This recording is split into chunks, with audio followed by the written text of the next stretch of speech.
Hi, everyone. I'm Joe Daneman. He is Jeremy Rao. Merry Christmas week here in Cincinnati as the Bengals get ready to play the final two games of the regular season.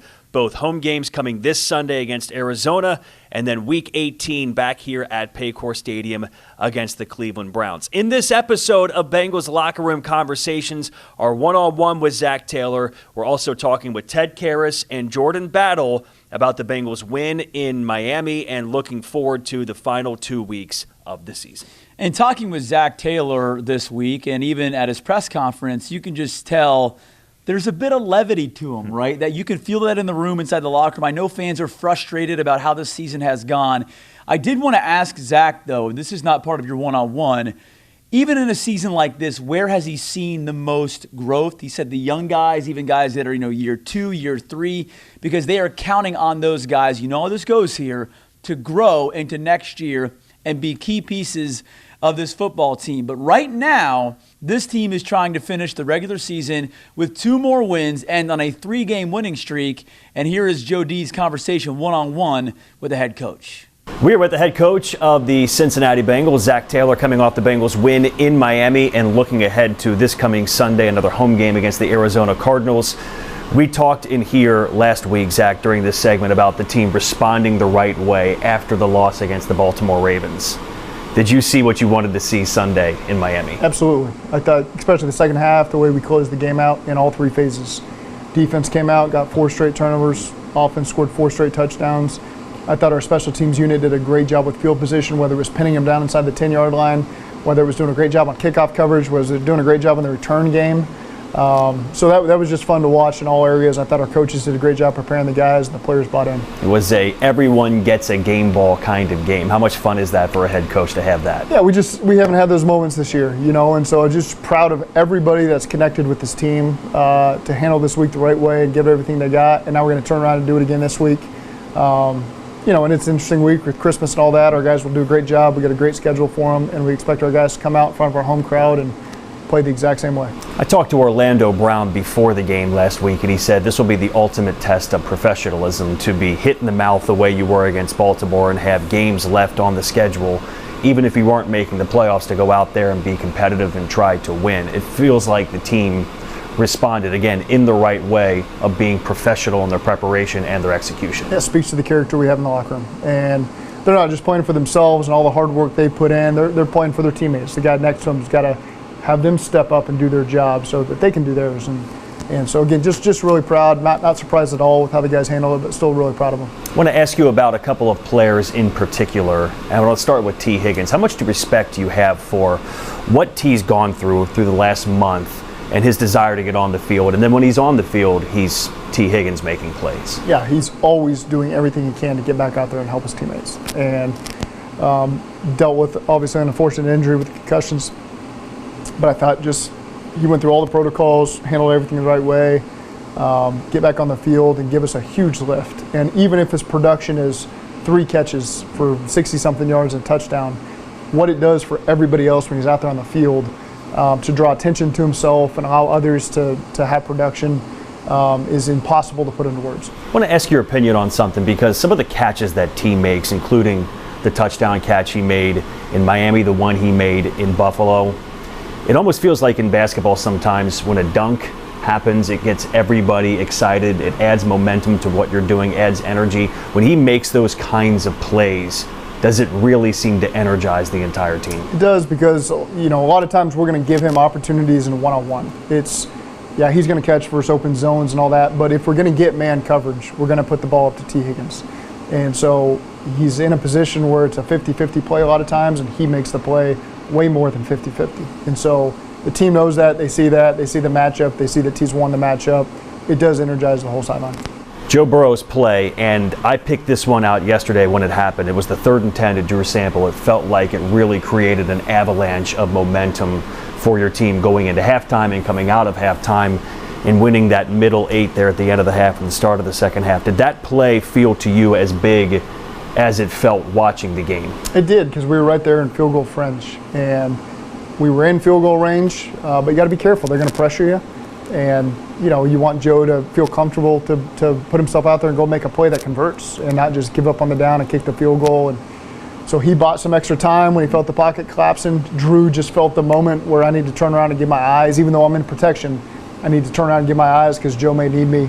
And it was the perfect timing, and Drew did a great job with the yards after the catch. That stuff can never get old for a head coach, an offensive guy, a guy who played that position, to watch Joe make those plays. No, and that's not, we don't work on that. That's not something we do in practice where, hey, let's let the pocket get a little leaky, let Joe buy some time, and Drew, at the last possible moment, you turn around and make a play. So that's a good connection in that area of the game, that Joe and Drew have that connection with each other, and is a big play for us. We've talked a lot throughout the year of the defense and growing, getting more experience, and we're seeing that. More turnovers, more solid performances. Where do you think the defense has grown the most, Zach, over the last part of the season? Playing together in the scheme. All 11 guys being on the same page, all playing with the same techniques, all doing their job.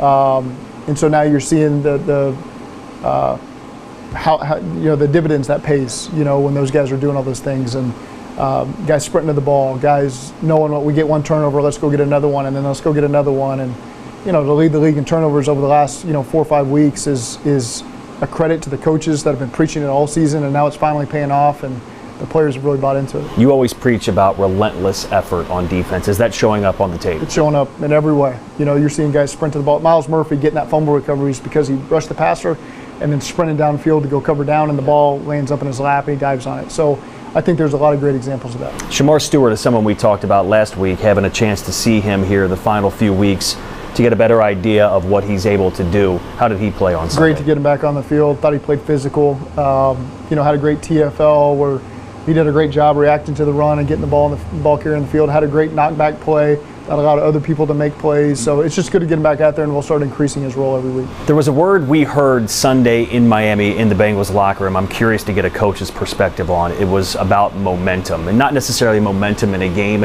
It's about building momentum as an organization, using this runway of the final 3 weeks to get good feelings going into the offseason. Does that matter to win games at the end of the season? I know winning matters to you. Yeah. It's your job. It's fundamental what a football person does. But can that carry over in an organization? It always does. We want to end the season on a high note, and in a lot of years here, we've done that. Whether it's going to the playoffs or not, we've been strong down the stretch, and we've got to continue to do that. That's something we've got to take great pride in. And our players are hearing that message, and they're doing everything they can to finish the season strong. All right, to finish out the segment here, I want to ask you about Christmas. You're now in the phase of life where you're a giver to your kids.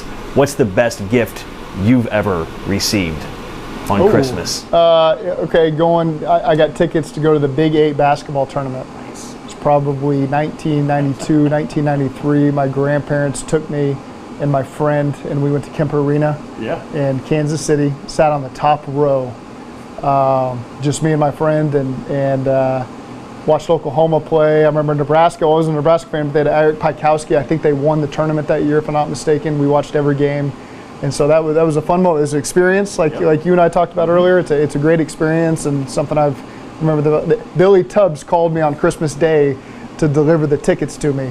Because he was a neighbor of ours. So he was the head coach at Oklahoma at the time, and that was pretty cool. Most kids don't get that experience of having the coach my call. dad was also my uncle was an assistant coach for the basketball team. So we had a little special connection there that enabled me to get that. Zac Taylor is an offensive head coach, and the offense looked great again on Sunday. The most points we've ever seen in the Zac Taylor era with 45 points.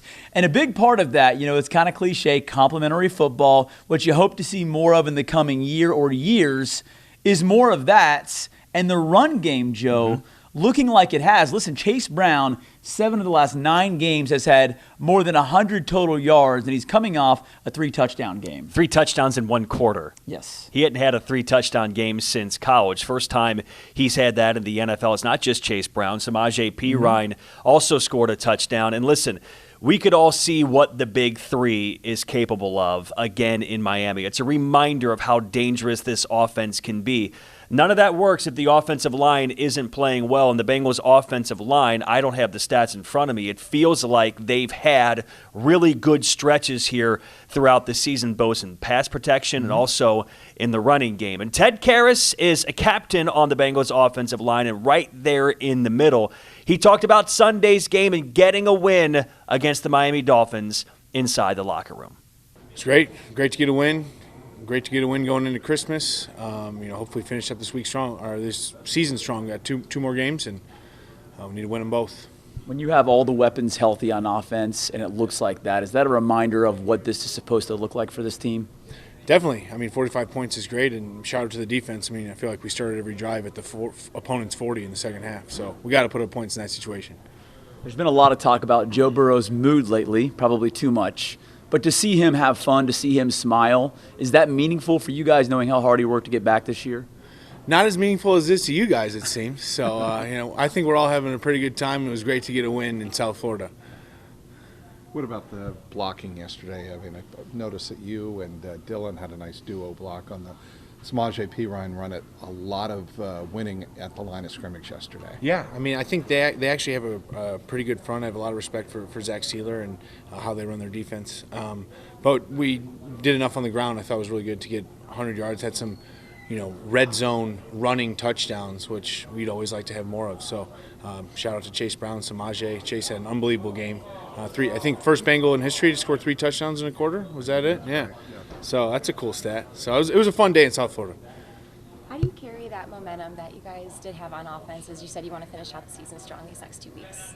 Keep practicing like we've been, coming in, bringing the energy. One thing I'll say about this team, obviously the season hasn't gone how we wanted it to, but we've come in every week, and you can never blame the energy in the practices and how we've carried ourselves professionally from a week-to-week basis. So we need to finish strong on a high note in 2025 is the best possible outcome. It seems like one of the things that's been lost in all the quarterbacks, the drama and all that has been how well the running game has come on.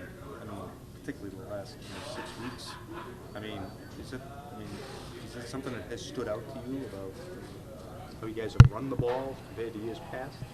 I think we have a lot of great game plan runs and core runs that fit our personnel. I think Zach, Pitch, and Scott are putting us in positions to succeed, and then we're going out and making either the double team blocks or the individual blocks and getting a hat in the hat and getting the ball downhill. And Chase and Samaje are really running hard and running this offense very well. That play with that Trag was referencing the touchdown run. Was that a classic duo? It was a classic duo. It was 32 duo. Yeah. That's kind of been the bread and butter, hasn't it? For years, yes. It seems to be better this year. It does seem to be better this year, so we got to keep that up. Ted, I know a lot of the conversations are about this game and the rest of this season, but how much do you believe in your mind that this organization can bounce back next year and be a contender again? I always believe that. We have a great program here. This year didn't go the way we wanted it to. You can blame several different reasons if you really dig into it. So we have 2 more weeks of NFL football, which is exciting, and we're going to go attack it with all we got. You have a little one at home. How excited are you for Christmas and just time with family a little bit? It's going to be great. My whole family's coming in from Indy and Chicago, and we're going to have a Christmas. I'm glad there's some games on, some good games too, so it'll be a fun time. Merry Christmas to everyone out in Cincinnati. Is there a favorite Christmas memory you have from growing up, or a gift that was like one of your favorites?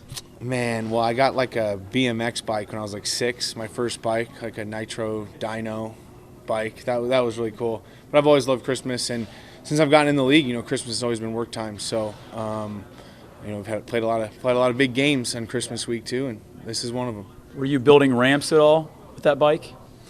I wasn't building ramps. I'm not an X Games guy. I always wished I was, but I never could get the skateboard down. Or by the time I learned how to ice skate, it was like too dangerous. If I got hurt, it would cost me money. Yeah. How important is it, the Cincy Foundation, this time of year, to think of those in need or those who benefit from a lot of your charitable work? It's been great, and we've sold a lot of Christmas hats. And again, I thank this town and community and fan base for their generosity. And we have huge plans for 2026. We got a lot of fun stuff coming, a lot of big stuff coming that hopefully we get going by the time spring ball starts. So I thank you all again for season 4 of the Cincy Hat, and looking forward to Number 5. Ted, I know it's earlier in the week, but just when Arizona coming to town, anything that kind of initially stands out about their defense or kind of like what they like to do up front? I mean, obviously Calais Campbell, first ballot Hall of Famer, guy that's done it forever. So I've dealt with him since he was on Arizona the first time in my first ever NFL start, actually, back in 2016. So, but one thing I told the guys is we really don't know this team, so this is a kind of an extra preparation. You know, as you get into this point in the season, you're playing your divisional opponents for the second time, and you can kind of get into a swing of feeling comfortable and knowing your opponent. And this is a team we don't know anything about, so we have to go and do our research today and tomorrow, put the game plan in, and have a good week of practice and know our opponent. The one thing you look at with offensive line is always the health. The Bengals have actually been very lucky the last couple of years with keeping their offensive linemen healthy.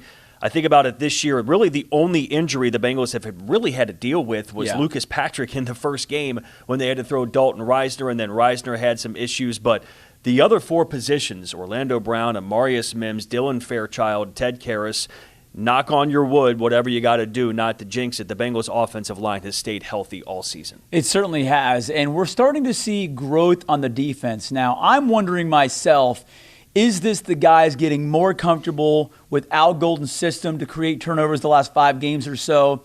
Is it guys growing within the system, players just getting better? I don't know what it is exactly, but the bottom line is in training camp, they said their goal was to lead the league in turnovers.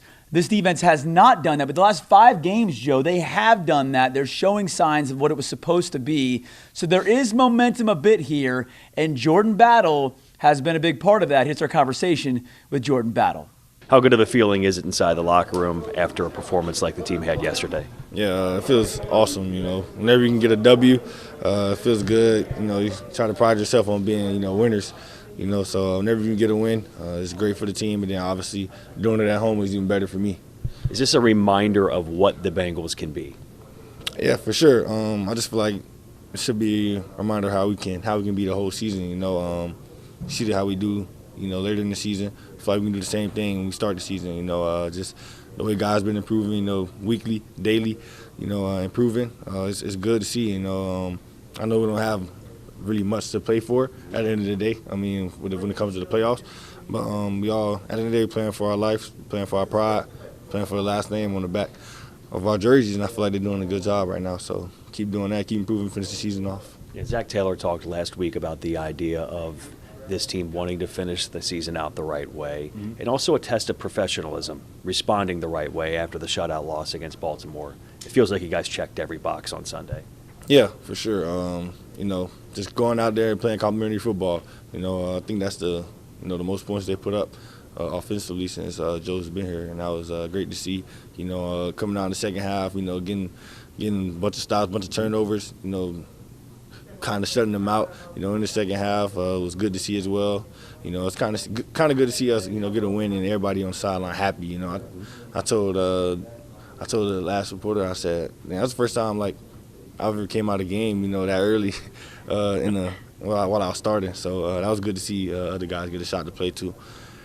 You have 4 interceptions this year, 2 forced fumbles, including one on Sunday. How much pride do you take in turning the ball over?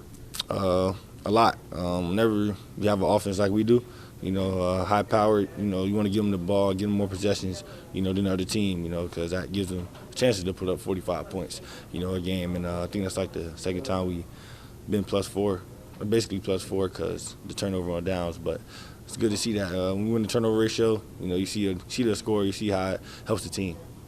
Did you get the sense, Jordan, that once you created one turnover, it seemed like an avalanche? You go for another turnover, go for another turnover. Yeah. I feel like once one happens, it's kind of like a repeated offense. I feel like especially when you have a young quarterback out there, and the game's getting out of hand, they tend to start getting aggressive.